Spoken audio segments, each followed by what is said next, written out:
Denny's. That's awesome. I will do that. I know your daughter lives here, and I have a feeling that's who's going to be your guest. Yeah, Daryl, I second that motion. Yeah, you second it. Yeah. She's the most sad that I'm leaving because she doesn't get the free meal every week. So, but no, it's been a pleasure working with this board and with this staff. It's been a great pleasure for me. It's had a good time, and you've got some great things going here. And I know with Dr. Kuhn's leadership, he's going to take that and move things forward. And you could not have made a better choice. So I'm happy for him. I'm excited for the district, and look forward to following a lot of great things in your future. So thank you for having me. Yeah, thank you. Appreciate it.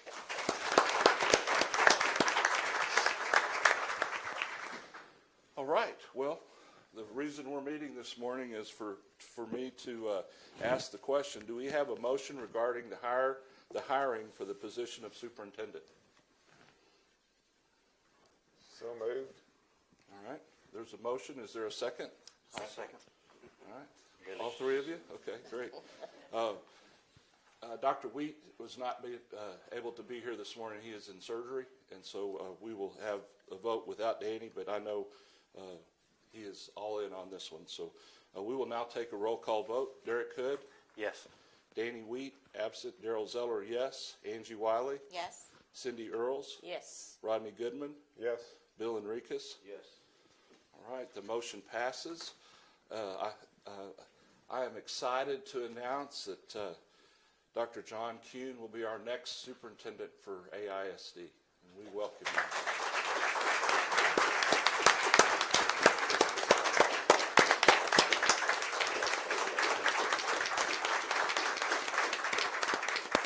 So, exit right, and he's got one more day. So much. And I would like to ask Dr. Kuhn to come join us in his seat on the board, and I have his little placard here. So, and his is kind of shiny and got a little glitter on it. So Is it really? welcome. Yep.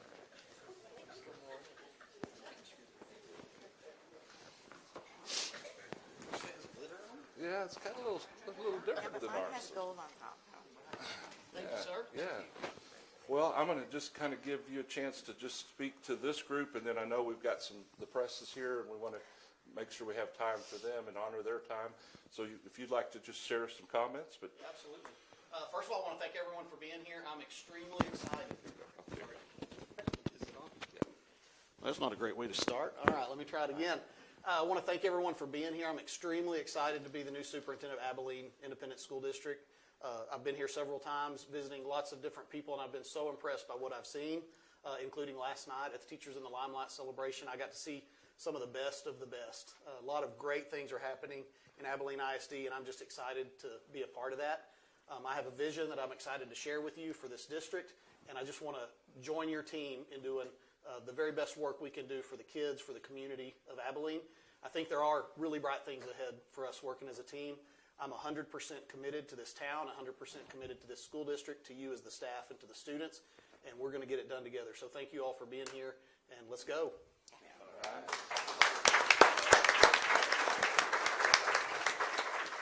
All right. Well, I had a chance to watch the last meeting the other night, and I think there was a term used about windbag. Windbag. And so this windbag is completing the meeting, and there being no further business, we are adjourned.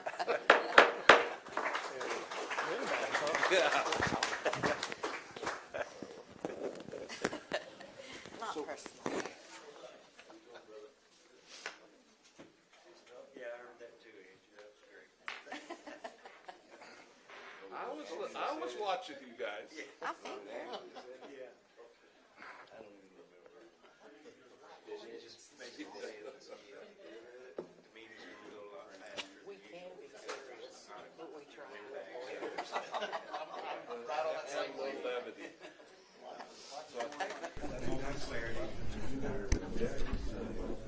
I wasn't there. Oh, you were here. I really need to go around to the ADS office and make it.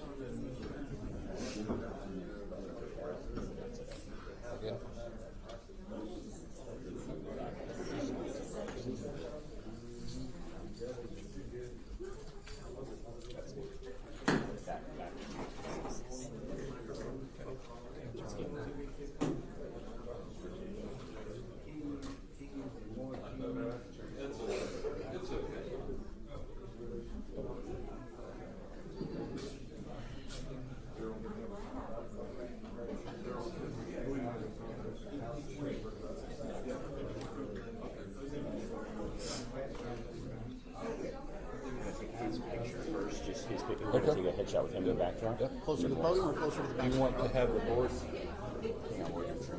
would you like to have the board take a picture? That's up to you. You want to do that? Yeah, Okay. I would. Before they all escape. Yeah. So, yeah, don't let me forget it. Right here? Yeah.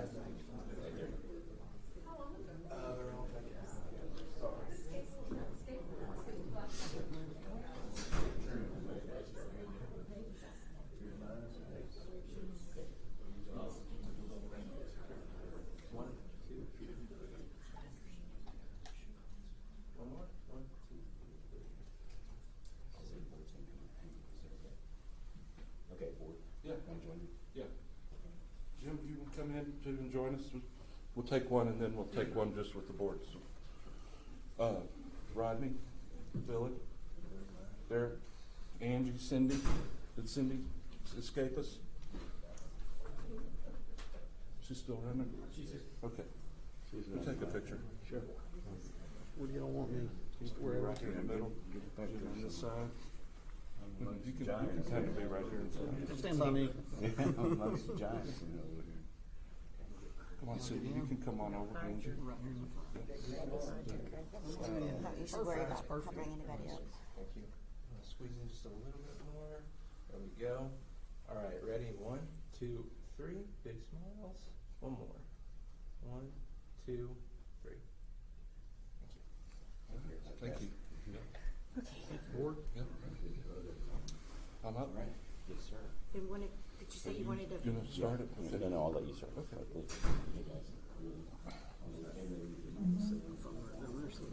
Glance if I I don't have a script. I'm not going to read it. I'm just going to glance in case. No, just you'll do great. You'll do great.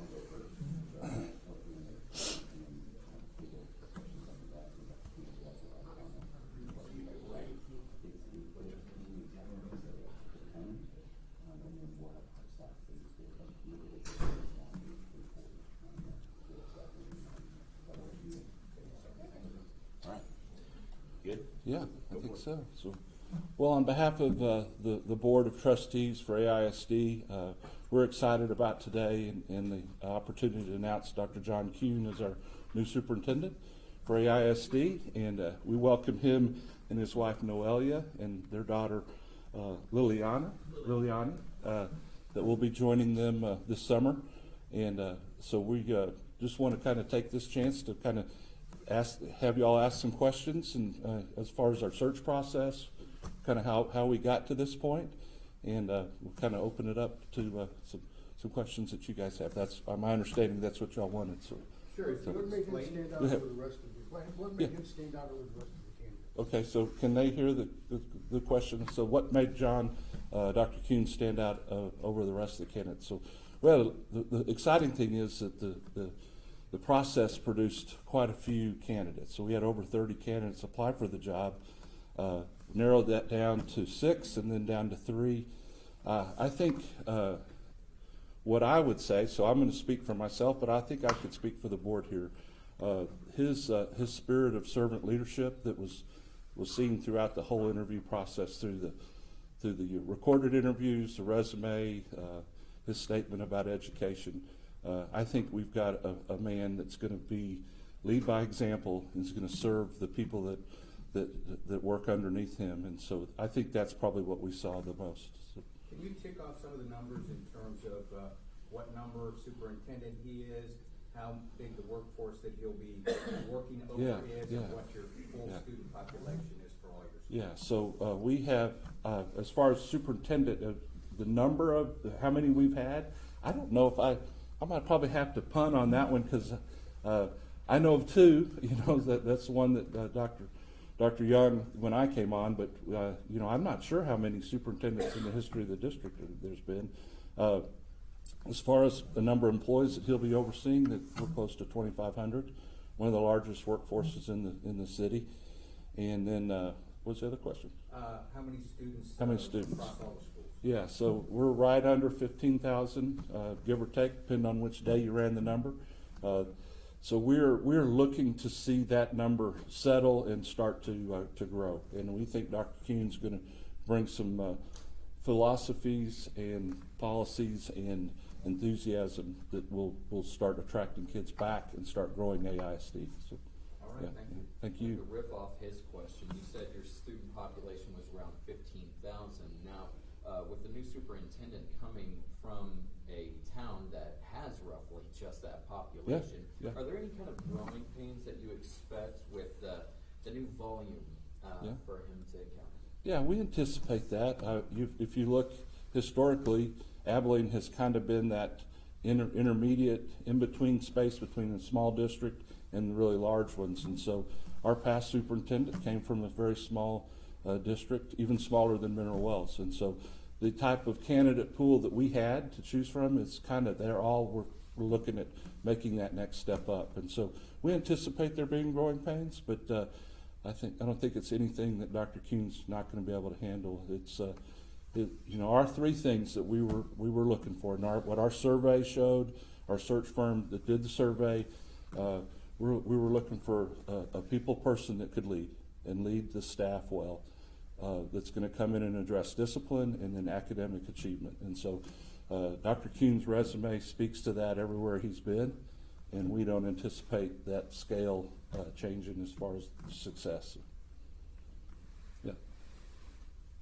That good? Yes, Yeah, sir. yeah. All right. Anybody else? Come on. We got to have some questions. So I don't normally get to do this. So.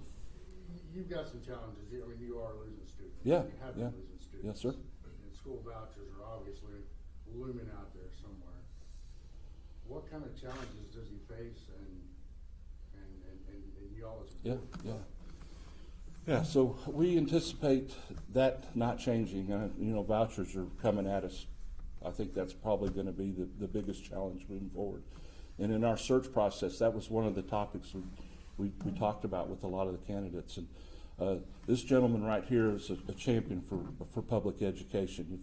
He's written, he's published, he's spoke in Austin championing public education. And so we feel we've got the right guy for that challenge that's coming.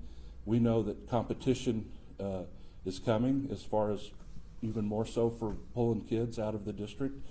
But we're ready for it, and I think Dr. Kuhn has been in a district that has competed against some other suburban districts, Aledo, Brock. That's who Mineral Wells has competed with, and so for students and families. And so that was one of the things that attracted us to him, was that he knows the environment that he's coming into, and he's got the creative plans and ideas to do that. So we will compete, and we will compete for families. There's a tremendous amount of good things happening in programs in AISD. We need to maybe to sell those better, and so there's some great things coming. So we're looking forward. We're not looking back, and we're excited about what he's going to be able to do. So, is that okay? Yeah. Anybody else? Y'all didn't come to hear me speak, so if it's good, I'm going to turn it over to Dr. Kuhn and ask him to come up. Again, welcome. We're excited you're here. Thank you. You very got much. it. Yeah. All right. That's a nice crowd. That's a tough act to follow right there. So thank you for those kind words. Thank you all for being here. I'm extremely excited to be the new superintendent at Abilene Independent School District. I've been blown away by the quality of the staff that I've seen, by the welcome I've received from the staff and the community. The nicest people in the world live in Abilene, Texas, I've decided. My wife, my daughter are thrilled at me having the opportunity to have this job. My wife couldn't be here today. She's a diagnostician in the school district I'm coming from, and she had to run some ARD meetings today, so she wasn't able to be here. My daughter's in class. She would much rather be here than where she is right now, I'm sure. AISD, let me say, first of all, I'm extremely thankful to the board for putting their faith in me to lead this district. AISD has an amazing history of providing high-quality education to the students at the city of Abilene, and I intend to continue that tradition going forward. I believe in the power of education to change the world by changing lives one student at a time. I take that as a moral obligation. I don't take education as a job or a career. I look at education as an obligation to live out my values and encourage our teaching staff, our faculty, to live out their values by providing an excellent education to students. And I look at that in a holistic sense. It's academic performance, but it's also personal growth. We have a huge responsibility to the future, a huge responsibility to the city of Abilene, and we're going to execute on that. I'm super excited. A lot of the things that Mr. Zeller just said, I wholeheartedly endorse. I think the future is bright for Abilene ISD, and I'm just happy to be a part and get to be on this team, because I think you've got a great team in place, a lot of great programs in place. And I just want to come in here and be a good steward of the things that, you know, previous superintendents, previous school boards, and the faculty have built here to benefit kids and benefit the city. So I'm happy to take any questions you may have. How do you plan to address the budget shortfall? Yeah, we're going to have to look at that really closely and look at staffing versus student numbers. I believe in moving cautiously but expeditiously as we. The answer is real simple. You can't spend more than you bring in, so you have to spend less than you bring in. And 80% of a typical school district's budget is in payroll, so we're going to have to look very closely at our staffing and our student numbers and make sure everything is appropriately, set up. As a follow-up to that, during the summer, what other areas are you going to be assessing in terms of priorities? So number one priority is to learn the people, to learn the programs, to learn what we're doing and how we're doing it. I'm going to ask everyone in the district, tell me 3 things that I don't need to touch because they're working perfectly, and tell me 3 things that you need to see change, that you want the new superintendent to come in and change. And by crowdsourcing that, information gathering process, I'll have a good idea of what kind of the highest priorities are. A job like this is very big. Even in a smaller community like the one I'm coming from, the job of school superintendent is very large. Because you've got obviously instruction in the classroom, that's what we're all here for, but then there's all the support, mechanics that go on to have school happen. And for us to be successful, somebody mentioned earlier the competition factor. Competition's not new in the school business. We've always had homeschooling as an option. We've had private schools. We've had, surrounding schools that accept transfers. That's everywhere you go. I'm not afraid of competition. I think competition brings out the best in people, so I'm ready to go. But for us to compete, especially in the new environment, you guys mentioned vouchers, for us to compete effectively, we have to hit on all cylinders. That means we have to do a great job in the classroom, we have to do a great job with our bus routes and our food and everything else that we do. And then on top of all that, and maybe as important as anything, if we're doing great work and nobody knows about it, then it's not helping our future as far as attracting students, attracting great teachers. So we're going to really make sure the world knows what we're doing well. That's not going to be a secret. We're going to throw open the windows and the doors to our schools so people can see inside and see what we're doing. What has previous colleagues said is your greatest strength as a superintendent? I think I'm a people person. I work well with human beings, and this is a human business. From top to bottom, it's all about relationships. So I treat people right. I trust in people. I think people come to this work with the best of intentions. And then I look at it when we're failing. I don't throw blame around. I throw solutions around. I try to inspire people to give their all. I try to consistently preach the moral obligation that we have to do this work right, because it matters in the lives of these kids. They're going to grow up and they're going to be leaders, or they're not going to be leaders, and we have some say in that by the way we conduct ourselves as teachers, as administrators. So I think, I try to inspire people. I try to make sure people understand and remember why we're here. We're not here to collect a paycheck. We're here to change the world. All right, thank you. Thank you. Speaking of being a people person, as I understand it, our meteorologist, Sam Nichols, over at KTAB News. At least he said he had a familiarity with you. And firstly, he told me to go ahead that and is hand that to you. Wonderful. Thank you so much. I have a personal question from him, actually. Oh, okay. All right. Your social media activity is pretty high in promoting your different school events, school activities, sports, things of that nature. How has that affected teacher morale, and do you plan to use the same strategy here? I 100% plan to use the same strategy here, and I don't necessarily want to call it a strategy. I think being with the people that make the work happen is what you're supposed to do. There's exciting things going on. I want to be with them. I'm going to our softball playoff game tomorrow, and I shuffled my schedule around to make that happen because I'm not going to miss it, right? I'll get choked up if I'm not careful. Those kids matter. I got to be a kid, right? And I had adults come alongside me and help me grow up. And that's my job. That's what I've chosen to do with my life, my professional life. And I love it. I love what I do. So I don't want to be a superintendent that sits at a desk and looks at spreadsheets. And I'll do that. That's part of the job. But that's not the joy in the job. The joy in the job is the people, and especially the young people, because then I get to sit back and watch them grow up and do amazing things. And I've had former students go on and be doctors and stuff like that. So yeah, the social media aspect of it, that is just my way of documenting for parents that, hey, I'm involved in your kids' lives. It's my way of documenting for my board members that your superintendent is out and about and he's in the life of this school district. This will be a challenge because there's so much going on. It's going to be hard for me to get to every campus. I can get to every campus in my current school district in one day. I can't do that here. But I can get to every school district here in a week if I work real hard at it, you know. So I think one of the early challenges I've got to figure out is I've got to wrestle my calendar into submission so that I can prioritize kids and people and staff, and I can start building relationships. Because once the relationships are there, and the work takes care of itself because we're in it together as a team. And you grow that team when people trust that you as the superintendent, you're not just talking, you're not just telling everybody work harder, but you're out there leading from the front. Everything starts falling into place, and that's what I plan to do. So yeah, if you'll follow me on social media, you'll see Abilene ISD all day, every day. And how do you plan to retain teachers in the school district?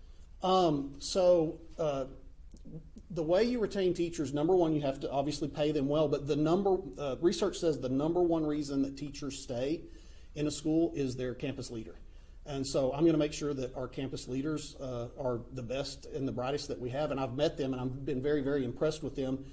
The other thing I'm going to do is make sure that my building, the central office, is not creating stumbling blocks for them to be able to lead their campuses the way that they need to lead their campuses.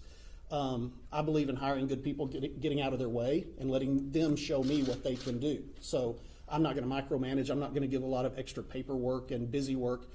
There's plenty enough work to do in planning lessons, delivering instruction, grading papers, interacting with parents. They don't need a lot of extra from me to try to make them better at their job. They need to let me give them the resources they need. So teachers want a campus environment where they feel supported by administration, and that means supported with discipline, but it also means supported with resources, curriculum, technology. So I want to make sure that they're getting everything they need so that they can shine in that classroom. Teachers take a lot of pride in what they do in the classroom, and I want to be the type of superintendent where teachers know that I deeply care about what they're doing in the classroom and that it matters. And I think that when you do all of those things, teachers will stay. Teachers don't want to move around the state. They want to find a home, and I want Abilene ISD to be a home for all the teachers that want to come here. You mentioned one of the issues with keeping teachers is discipline. Now, discipline has been an issue with Abilene school system, specifically the middle school and the high schools. What's your response to these issues, and do you have any preliminary plans or policies to kind of correct them? Yeah, we're going to roll up our sleeves and find out what's working and what's not working. I've got meetings that I need to have with our student services folks and figure out. I know we have an array of solutions in place to work with student discipline, and I've got to educate myself on, out of those solutions that we have, which ones need to be discontinued, which ones need to be expanded, and kind of go from there. Got 2 more minutes, guys. A big issue here for many parents are our special needs kids. How do you plan to incorporate them on the campuses? So our special needs kids are an integral part of our school community. It's one of the things that makes me so proud to be a public school educator, because we don't turn kids away no matter what kind of needs they have. We have resources for them. It's one of the things that I think sets public schooling apart from some of the competition in the private school sector and things like that. So we have to make sure that we're complying with all the laws that protect students with special needs, IDEA, and all the rest. And we have to strengthen the offerings that we have in the special ed area for our kids. So we meet the kids where they are. We diagnose them and provide the services that they're legally entitled to so that they can access the education that the law says they get to have. And I mean, honestly, special needs kids and non-special needs kids, they all start with the same basic need of being loved and respected and treated right, and we're going to do that. And school safety is an ever-growing concern just nationwide. Just this week, even Wiley showcased their new security and surveillance system over at their campuses. Will AISD see any similar steps or additions to its security? And just as a follow-up, does AISD participate in the Guardian program? So we will be the safest school we can possibly be. Safety is absolutely non-negotiable for me. My dad's a firefighter. The hometown I live in, we were the only house with a fire escape built onto the side of our house. Safety is ingrained deeply in me. And in my previous school, we've been extremely aggressive implementing programs like Navigate 360. We've opened our surveillance cameras up to the police so they can see what's going on if they need to.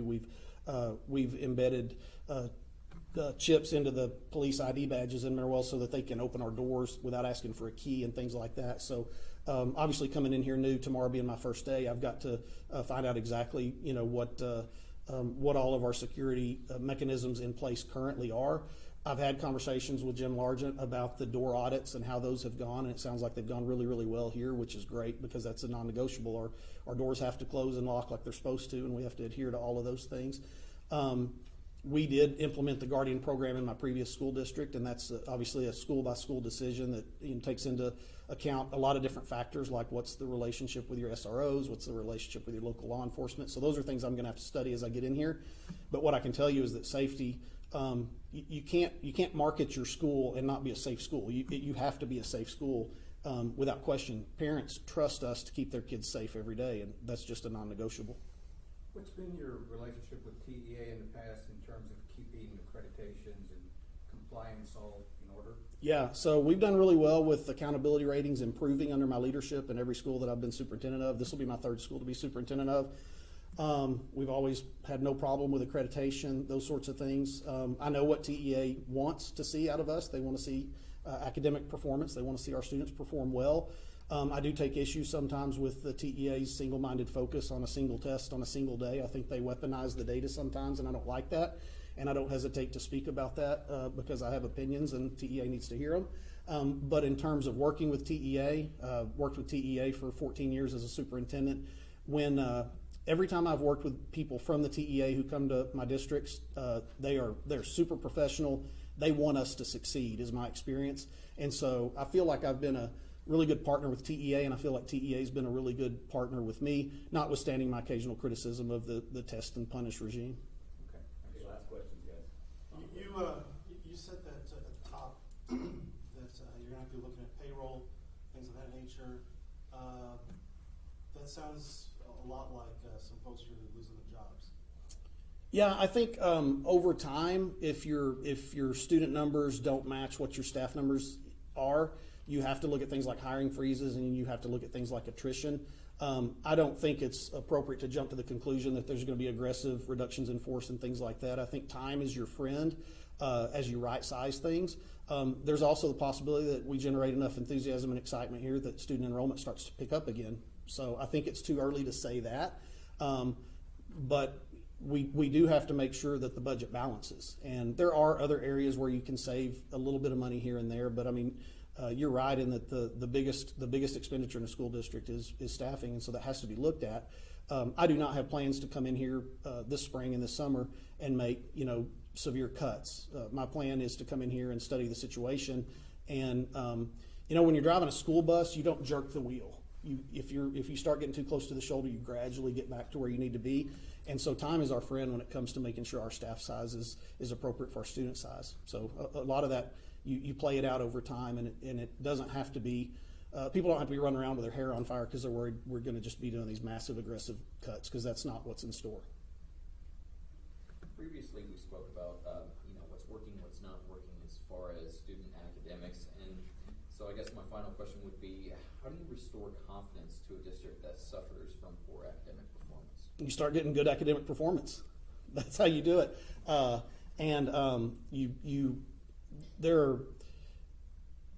Good instruction works, and so you have to make sure that your campuses are ensuring that good instruction is happening in the classroom. You have to ensure that your campuses are taking care of discipline and distractions, that they're cutting down on announcements and things that interrupt, and you have to prioritize instruction. You have to prioritize resourcing those campuses so that they have the curriculum and technology that they need to deliver powerful instruction that matters. You have to assess the kids periodically to make sure they're moving in the right direction, and when they're not, you have to intervene and say, what we're doing is not working, we're going to do something different. So there's a lot of diagnosis, there's a lot of monitoring and adjusting that has to happen. But once you start doing those things, and once the campus leaders believe in me and my philosophy and the way I'm doing it, the academics are going to come along. There's no doubt about it. And I have a personal goal that I've had at every school I've been at, and that is that we're going to outperform the state at the approaches level on the STAR test over half the times they offer the test. So there's 20 STAR tests. By the time I'm done being superintendent here, we'll be beating the state on 10 out of those 20. And that's something I talk about often with principals. They understand that that's my goal. And the other thing I do that I think is really, really effective is I don't set a hard target and say, hey, third grade principals, you're going to outperform the state on third grade reading, or else heads are going to roll. I don't operate like that. I celebrate progress. So currently, Abilene ISD on the past TAPER report, they outperformed the state on U.S. history. That's great, right? The next TAPER report that comes out after my first year as superintendent, I'd love to see us outperform the state on 2 or 3 of those STAR tests, right? And work our way towards that goal. But even if we come back and we still have only outperformed the state on one of those STAR tests, if we've closed the gap on several other STAR tests and we're getting closer and closer to outperforming the state, then I'm going to be super happy about that too, right? I say all that, I want to make sure I emphasize it's not all about the STAR test. There are a lot of other measures of success. We look at kids holistically. We look at this business holistically. So we want to be successful with our softball team. We want to win playoff games. We want to be successful with our robotics team and with our FFA kids and everything else that we do.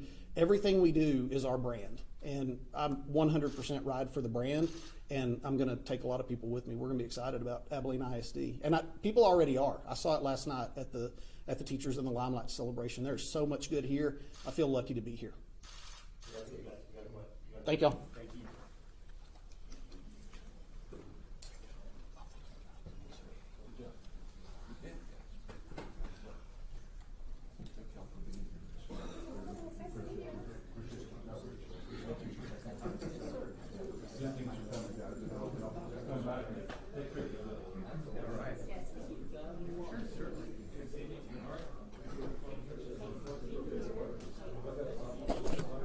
I'm new to Abilene. I've been here all of 3 weeks for functional sections. I'm Daryl Sullivan, and I'm the outgoing president, so I've got